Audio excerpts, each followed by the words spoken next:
My company officer's got to be able to slow it down in his head to absorb all the information. It's a lot. It's a lot of information you're going to gather in that first 30, 40 seconds when you come off that rig.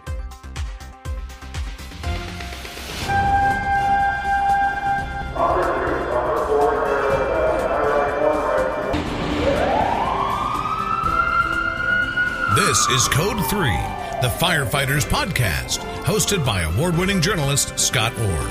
Now, here's Scott. That's right, and I will not let Parkinson stop me. Welcome back to another edition of Code 3. This is the show for and about firefighters. Give me 20 minutes and I'll give you a firefighting topic to think about. One subject, one guest, no wasted time. Now let's get started. Today we are rethinking everything you know about fireground size-ups. Everyone has been taught standard acronyms like coal was wealth, but that traditional method is often too complicated for a young firefighter or an inexperienced officer with no background in building construction. Our guest today is here to share what he calls a system for success. He breaks down the vital difference between an initial windshield report and a true size-up. And he warns that a worthwhile size-up absolutely does not take place from the cab of the apparatus. Todd Edwards is here to explain why identifying the occupancy is the most critical step. Hearing working fire over the radio is simply not enough for incoming units to make tactical decisions. They need to know exactly what they're dealing with before they ever step off the rig. Todd Edwards served over 30 years with Atlanta Fire Rescue. He is a second-generation firefighter and the creator of the presentation Size Up, a System for Success. During his career with Atlanta, he held a variety of positions, including captain, battalion chief, and assistant fire chief. And Todd Edwards, welcome to Code 3. Thank you. I appreciate that. I appreciate the opportunity. I'm looking forward to having a conversation with you this morning. All right, so everyone's been taught the standard kind of acronyms like coal was wealth and so on. They've been taught that forever. You call your approach a system for success. What's missing from the traditional way size-up is taught? Probably the biggest thing I encounter from traveling and teaching so much is there's really two flaws. It's either the system's way over the top complicated when you start asking a 22-year-old firefighter with no background in building construction to give a square footage. Don't find that to be realistic whatsoever. And I think the other end of that, we have so many departments across this country that are combination departments with full-time guys from other organizations, and they don't actually have a true system in place. It's kind of like, well, this is the way Billy does size up. This is the way Cody does size up. This is the way Todd does size up. And it can actually have confusion on the fireground. So pretty much what we're kind of teaching is to kind of dial in on the biggest factors and getting some understanding that size up does not take place from the cab of the apparatus, that we kind of teach it more in that system of my initial on-scene report and then my actual size up when I'm out of the rig and I'm putting eyes on more than just one side of the structure, if that makes sense to you. And our real focus is focusing on the occupancy itself. What is it? If I can identify that, we can already start as a battalion chief, riding as a battalion chief. One of the first things I always keyed on as a battalion chief, I wanted to hear the occupancy. If I didn't know the street, or if it was a street that had a combination of single family, multifamily, as well as some type of commercial structures, I really wanted to hear the occupancy of what we were going to and dealing with. No matter what dispatch says, I want to hear my first engine or first truck on the scene to tell me that. And that really allows that battalion chief, that allows the next arriving units to actually have their own game plan coming into the fireground, instead of we have a working fire. That's just not enough for us to make decisions on. So a lot of strong focus on occupancy, current conditions I can see from the front yard, what I can see from my windshield, and what our initial action plan is, unless that's going to change once I get out and do my full size up, which is going to be on part of my 360, seeing the rear of the structure. So you're saying that you'll accept both of those. You'll accept it through the windshield report first and then a real size up afterwards? Yeah, and I think this is a better way to approach things because, again, even if I step out of the truck to make my initial radio transmission, my size up's still going to be limited to just that one side or two sides of the house until I can really see a really good picture of the house or the building or the apartment. I haven't really done what I would term as a size up as much as I've given you my initial on scene report. So that on scene report may sound something as engine 20s arriving on scene, 2-story, single family dwelling with heavy smoke showing from the first floor out the side. So I've given my occupancy, I've given my conditions and the location of those conditions. But I haven't really seen nothing else. Is that a 2-story build on grade? So it's actually 3, maybe even 4 stories on the Charlie side, the back of the building. Is there a fire coming out of another window on the back of the building? So I think that's where your real size up starts kind of forming for the entire fireground operation, is once you're out of the truck and you're really putting your eyes on more than just a very limited or a tunnel vision view of 1 or 2 sides of the house. Can you explain the difference between reporting what you see and actually processing what it means for the next 10 minutes of the fire? Well, I think mindsets first and foremost develop long before you actually have that incident. Guys who have been in my programs, and I almost I live and die on this hill. I really do. I'm such a firm believer that the more knowledge I have of my first due district, even my second due districts, that's given me such an advantage on when another unit arrives first and starts giving their initial on-scene report into their size up report. And it really allows my mind to take a different approach. Our mindset should always obviously be, that victim, that search mentality, and I'm a firm believer in that. However, my approach on searching a commercial building after hours versus a residential is going to be a little bit different. So it really starts forming my mindset on both my strategic level and my task level and my tactical level, things that I really want to focus my crews on, my companies on, and my overall command structure on based on my riding position. So that mindset really develops before the fire. And then once I arrive on scene, a 2-story house with, heavy smoke on the first floor, my mindset's really got to be focused on getting that initial line in operation and getting a crew or crews to that second floor to initiate that primary search and really have a really hard focus on getting those searches above my fire where all my smoke and products of combustion are traveling to at that point. So I think that does shape our mindset of how we're going to approach these fires. And I think you've heard it. I know a lot of guys listening always hear this, how often we hear a report, police are on the scene and they're advising fully involved. Well, there's a big difference between fully involved and 50% involved. So, again, our mindset's really formed by giving those conditions and where I see those conditions. Do I have smoke showing? Do I have fire showing? And if I do have fire showing, is it out one window? Is it out the entire second floor? Is it through the roof? All those start forming our mindset, which also will drive our tactics in the end. I don't think police officers are necessarily in a position to decide whether something's fully involved or not, just based on seeing flames. Right. Especially at night where the whole sky's lit up. It looks like half the block's on fire. Let's take a break now and we'll be back shortly. Stay with us.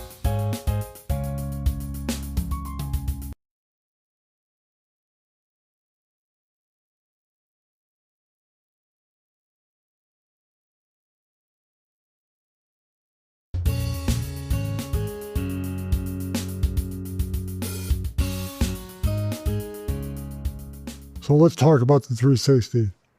Everyone knows they should do it, but you say it's a critical failure point if it doesn't happen. What's the single biggest piece of intel a company officer misses if they skip a lap around the building? Well, and I think one of the things that kind of forms into our overall fireground operations is apparatus positioning. And I know not everything's going to be that perfect ideal that I'm going to be approaching the building from, as an example, from the Bravo side. I pull past the Alpha side and I position just on the Delta side of the building. Those are perfect scenarios where I can see 3 sides before I even get out of my truck. But one of the most critical things, and if you go back, and I'm super excited that all the Mayday data is being reviewed again and being reproduced from the original, but there were so many documented, I wish I could tell you the exact numbers. Over 6% of Maydays occurred when nobody saw the rear of the structure. So that vital information of seeing all four sides, obviously my ideal is to pull just past the structure and giving me that three-sided view just as I'm approaching. But then I just have such a strong emphasis on company officers and people in charge. They've got to go and see the rear of that building at some point, and typically, in my opinion, especially residential, early into the operation, because I want to know if the house is on a crawl space, a basement. Is it built on grade where I have not two but three, maybe more stories in the rear? Do I have victims out a rear bedroom window? Is there survivable space? If I've heavy fire on the first floor, is there survivable space by looking at the rear of that structure? And that may give me a different option, whether I go through the front door or do I send a company to the rear with ladders. Again, that's where that size up component really comes into play. When I hit that 360, as we always term it, I want to be able to deliver all incoming units, 360 complete. We do have heavy smoke showing from the Charlie side. This is going to be 3 stories on the rear, or 2 stories on the rear, or 2-story on a full basement. I want my officer to have that vision as well. I want my officers to have that ability to start making tactical decisions before they step off that truck. And by me giving that information on seeing the rear of that building, so they know what size ladders, whether they need a 24 or 28, or in some cases even a 35 to make the rear of a structure, especially when you start dealing with these 3 4-story multifamily buildings as well. So all these things have a factor in everything we're talking about. And this is where that class really kind of starts dialing these things in and lays out for lack of a better term, kind of a blueprint. And it keeps our operations starting from the same exact page versus just saying we have a working fire on a large house. That's just not enough information to really make good, sound tactical decisions off of. And there are any number of examples we can find of maydays that have resulted because the people in the back had 3 floors and the people in the front only saw 2 floors. Yes. And so there's a big confusion over whether you're on the first floor or the second floor. Yes. And there's documented cases of that. I think Pittsburgh's one of the more tragic cases of floor identification and company identifications once we had got into the interior operations.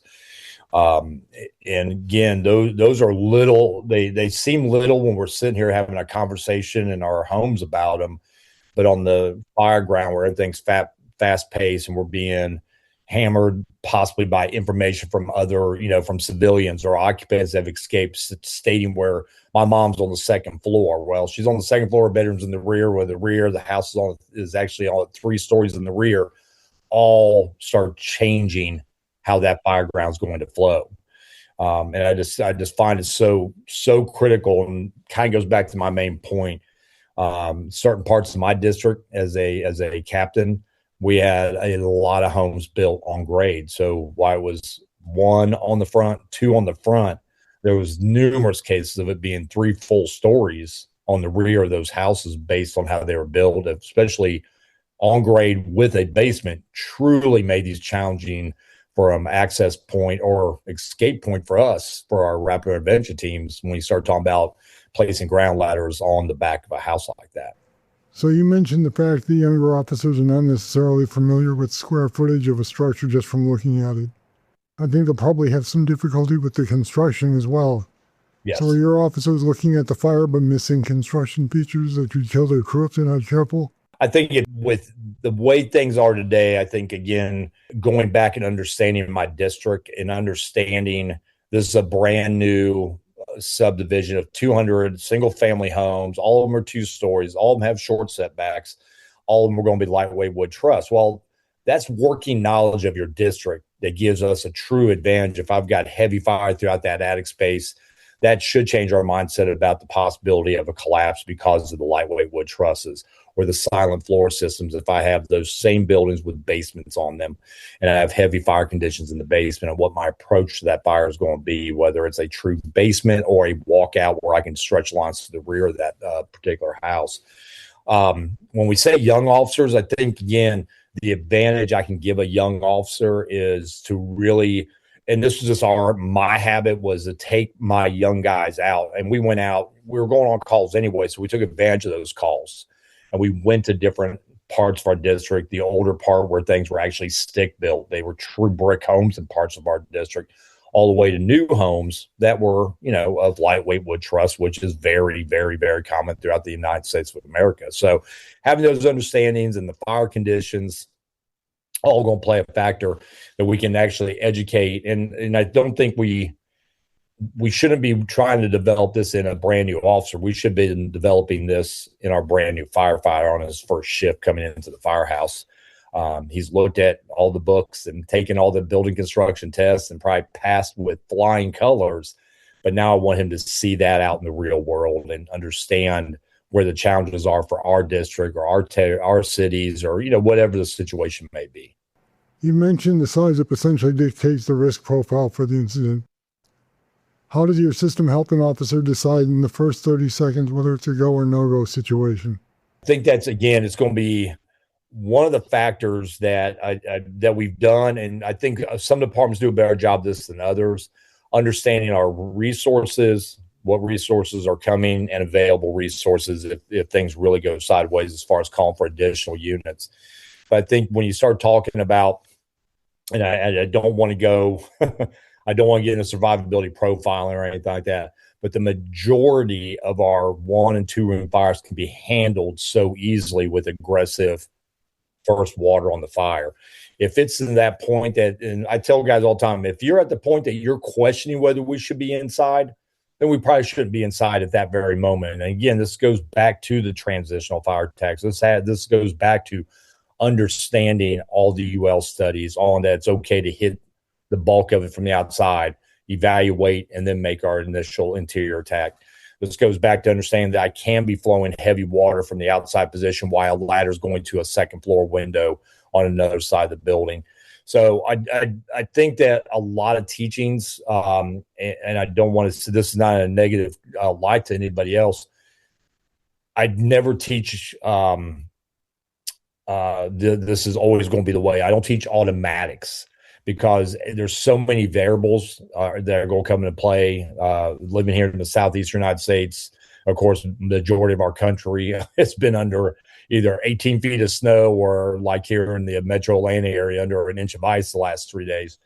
Those are all factors in determining whether we're going to make that entry, or why I have an engine pretty close to my neighborhood. The second due probably would have been a 20-minute, 30-minute response just due to simple road conditions. And that all goes back to having that understanding when we start talking about looking at my system, amount of involvement, whether it's a couple rooms and content. Again, this is where your size up starts long before your fire, and getting firefighters to read buildings, read windows, reading smoke, reading fire conditions, weather conditions. Is this wind driven? Is it not wind driven? So these are all things that are parts of that class. And the idea behind the overall program isn't to say your system, the way you're saying it's going to be the same every time, but your approach has to take in all the factors we've been kind of talking about the last couple minutes. In your experience, what's the number one mistake new company officers make during their initial size up? Probably rushing to get inside. And I'm not saying that in a bad way. I think we should be at full speed. But it's when it's very easy. And when I'm doing sims with firefighters all over the country, the easy part is seeing fire blowing out of a couple of windows on the first floor. We can all see that. I can show that picture to a 10-year-old and he's going to say, "Ooh, there's fire coming out of that window."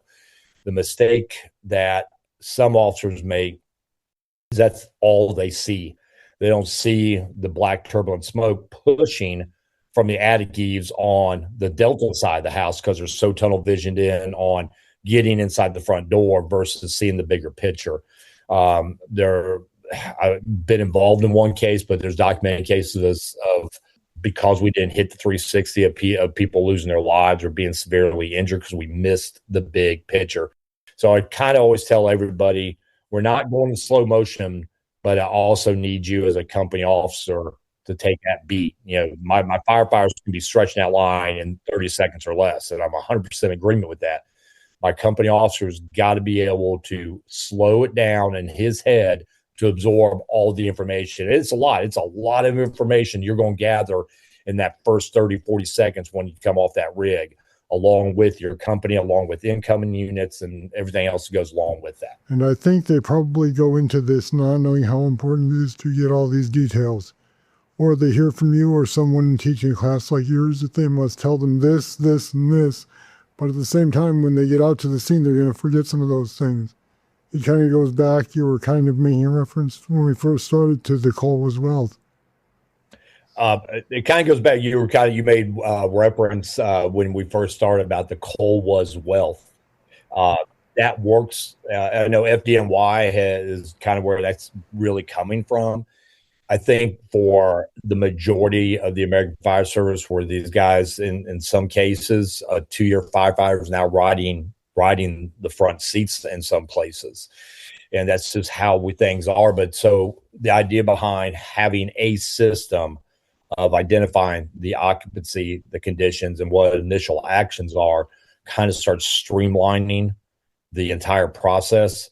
And when I'm doing it and Scott's doing it and Bob's doing it, all these pieces kind of start falling into place in a more easy transitional way than versus we got a big house and it's on fire, or we have it's fully involved as a room and content just looks really bad because it's in the middle of the night. One of the things I really tried and I talk about in the class is I'm trying to remove some of the noise. And by having systems both before, during, and even after the fire, we start removing some of that background noise that's always at every fire ground. There's so many things that can be happening at the same time. We add that in, and we do that with our hands-on stuff too. We hammer them with a lot of that background noise, and none of it has any relevance to the situation. It's so you're seeing and you're operating within your plan of how you're seeing things and information being fed to you by others on the fire ground sometimes. But it's a practice. It's a skill. It's a practice trait to be able to slow ourselves down. And it takes some time, and the more reps your firefighters can do, the better they're going to be when they're riding that front seat too. Now, noted philosopher Mike Tyson said that everybody has a plan until they get hit in the face. So they can go into it with a plan, but they need to understand that plan is going to have to change probably immediately. Yeah, and again, those are when we practice or when we're training size up or we're taking a class on size up. There is no number of classes I could deliver this class 1,000 times, but when you leave that class, I say this about all classes we attend, and this from FDIC to the small town conferences and everything in between. I may be great at that moment on that skill for that scenario or for that evolution or for that classroom session. But if I don't take that and immediately apply that the very next day I'm on the rig or the very next time I'm just driving down the street. And what's really cool about Size Up, when you kind of get the system dialed in, you can practice it anywhere, anytime. Even today, I still practice those moments of saying, how would I describe that building, especially when you see something odd and unique.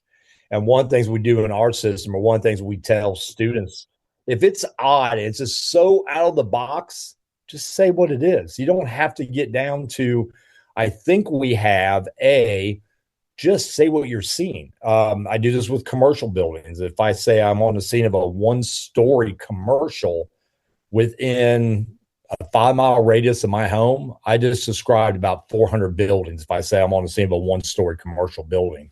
So we really emphasize, just tell us what the building is. Is it a Burger King? Is it a Chick-fil-A? Is it the local, if it's Kroger, which is a huge grocery store here in our area. If it is Home Depot, just say it's Home Depot. That immediately, remember when I was saying about, I want to eliminate all that static, all that background noise. As soon as I say Home Depot, I've eliminated a whole bunch of guesswork, because everybody coming to my fire knows what a Home Depot is and what it looks like. We're going to know the construction of that. We're going to know the challenges of those fires. So I think when we can dial it in like that, our firefighters, our operations become much cleaner, smoother, and actually a whole lot faster when we're not guessing. And I think that also builds in, to kind of go back to your initial question or statement. it allows me to be able to go, hey, plan A isn't going to work on this particular building or this fire or what I'm seeing. What is my plan B? What is my plan C? What is my plan D? Well, plus the fact that I imagine you get an attitude from some of these new officers who want to tell you all about the building construction if they know about it, and they want to tell you all about the square footage if they can estimate it. But if you say it's a Home Depot, that tells all the rest of that stuff put together because everybody knows what it looks like and they know how it's built. Exactly. It's an advantage. It's an advantage to understand. Again, it goes back to that district, understanding that if we're dispatched to the Mayberry apartment buildings, we should all know my first units, and as a chief officer, I wanted my first units to understand, oh, this apartment complex has a history of, and we've been at this fire, we had these issues, and we take those lessons and apply them to the next fire. And I think that's when I do this program, we talk about the before, the during, and the after. And the after is examining apparatus positioning, line selection, ventilation options, search options, ground ladder options. And now when we go back to that apartment complex next week, next month, or next year, that basis, all stemming from my initial on-scene report and my size up, are going to make the next operation even better. And this really becomes reciprocal as we're going through our careers, how we can improve through these basic things on every fire we go to. Okay, so for the firefighter listening who's going to ride in the front seat for the first time tomorrow, what is the one thing they need to nail in their size up to ensure their crew comes home safe? I think for his first time, I'm going to cross my fingers here and hope that this first time riding up in charge firefighter has had a lot of reps and a lot of training and maybe has a little bit of experience underneath his or her belt to go on. But if I would say to ensure the safety of my firefighters, when all else fails, and I tell guys this, if all else fails, your plan A is just get water flowing somewhere, somehow, whether it's standing at the front door and just flowing through the front door and continuing to flow water. That water is going to be the great equalizer at any fire we go to and protecting my companies. The other part of that is that first fire as a seat rider, a lieutenant, a captain, however your department deems it. I don't care how many reps you've done, you're still going to have a lot of anxiety. And again, if I've done all the reps, some of this is going to come real easy.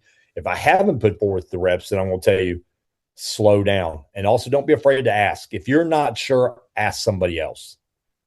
Don't make decisions based on, because of something.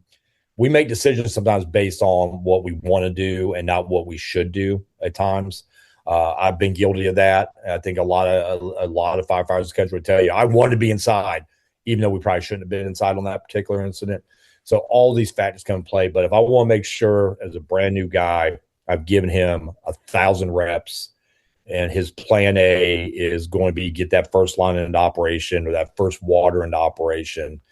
And don't be afraid to ask. Maybe your driver's a little more senior. Maybe one of the other guys, hey, did you see this? What do you think we're good? We think we're good. It's okay to ask. It's okay to talk until you build that confidence and you build and you get that more of that experience underneath your belt to see, because that takes time as well. All right, Todd Edwards, thanks for talking with me on Code 3 today. I appreciate your time, sir. I appreciate the invite as well. Thank you so much. Todd's point about removing background noise and simplifying communication is crucial. If the building on fire is a Home Depot, just say it's a Home Depot. Don't start with dispatch. We have a 100,000 square foot retail structure. Just calling it a Home Depot immediately tells incoming units exactly what construction challenges they're dealing with. Remember his advice for the first time you ride in charge. Do not let tunnel vision rush you blindly inside. You have to slow down and process the big picture. When in doubt, get that first water flowing. Finally, never be afraid to ask your engineer or senior crew members for their input. It doesn't make you weak, it makes you smarter. If you want to learn more about size ups done right, go to our website, code3podcast.com/side alpha. You'll find more resources there. Check it out. And that's it. That's all for this edition of Code 3. I hope you enjoyed it and you'll be back next time. Until then, I'm Scott Orr. Stay safe. To contact us, get more information on today's show, Or to subscribe to the podcast, go to code3podcast.com.